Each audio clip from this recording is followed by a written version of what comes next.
kita akan kembali melanjutkan diskusi. Saya ingin ke Mas Usman. Mas Usman tadi disinggung mengenai kebebasan berpendapat. Ini juga menjadi salah satu indikator kemudian bagaimana kualitas demokrasi kita juga dianggap turun ataupun stagnan begitu. Nah, Anda sendiri melihat terkait dengan kebebasan demokrasi dengan apa kemudian yang mungkin sudah dibaca begitu ya, visi misi atau gagasan usulan begitu. Anda melihatnya seperti apa? Apakah memang ini sebuah kabar baik kemudian untuk setelah 2024 kebebasan berpendapat ini bisa lebih baik gitu?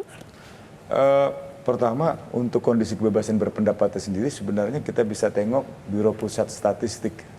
Dari tahun ke tahun, Biro Pusat Statistik Indonesia juga mengukur kebebasan sipil. Kebebasan sipil itu di dalamnya termasuk kebebasan berpendapat, berorganisasi, berserikat, sampai dengan beroposisi atau kebebasan pers. Nah, khusus untuk kebebasan berpendapat memang secara tahun ke tahun itu kecenderungannya menurun.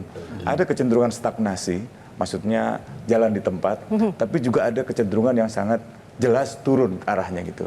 Nah, salah satu yang mesti diperbaiki sebenarnya undang-undangnya. Yang kedua adalah perilaku aparatnya. Jadi banyak analisis, lagi-lagi Thomas Power pernah menulis bahwa kalau tahun-tahun di masa pemerintahan yang dulu atau tahun-tahun awal, banyak sekali aktivis yang kritis, itu lebih banyak berasal dari aktivis di tingkat lokal. Proses hukumnya diajukan oleh aparat atau pejabat lokal.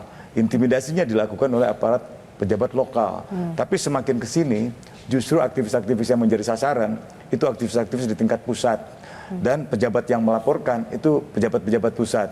Misalnya Pak Luhut atau Pak Muldoko waktu laporkan ICW tempatnya dulu Tama bekerja itu. Jadi memang ada problem kebebasan berekspresi itu. Ada problem kebebasan berpendapat. Survei harian Kompas misalnya menunjukkan betapa semakin bertambah banyak orang yang takut berpendapat secara politik. Yang paling sederhana, ilustrasi waktu Gibran diwawancara oleh sejumlah awak media didampingi oleh para asistennya. Lalu ia ditanya tentang kondisi saat ini atas dasar kritik Bu Mega. Apa benar, bagaimana menurut Anda, apakah sekarang ini kembali ke Orde Baru? Ia menyangkal untuk menjawab itu dengan mengatakan ia tidak pernah hidup di masa Orde Baru. Itu bisa masuk akal. Meskipun tidak selalu kita harus merasakan masa lalu. Bisa saja kita membaca buku, berimajinasi, atau membayangkan itu lewat satu proses diskusi.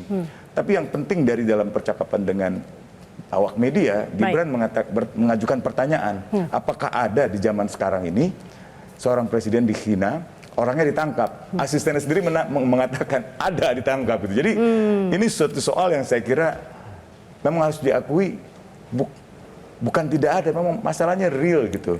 Nah, apakah ini salahnya presiden saja ya? Ya, kalau kita lihat kasusnya, kita bedah di SafeNet atau data-data amnesti dari mulai presiden, menteri, Kapolri, ya banyak politisi gitu. Jadi melaporkan, mempidanakan atas dasar pencemaran nama baik, penghinaan, dengan pasal-pasal karet tadi dan itu. Kesalahan DPR menurut saya dalam kasus Undang-Undang Hukum Pidana mengembalikan kembali pasal penghinaan presiden yang tahun 2010 kalau tidak salah atau 2006 sudah dinyatakan inkonstitusional oleh Mahkamah Konstitusi gitu. Jadi ada kemunduran-kemunduran di level politik negara nih. Saya nggak salahkan satu dua partai ya, tapi saya kira keseluruhan partainya gitu. Jelajahi cara baru mendapatkan informasi. Download Metro TV Extend sekarang.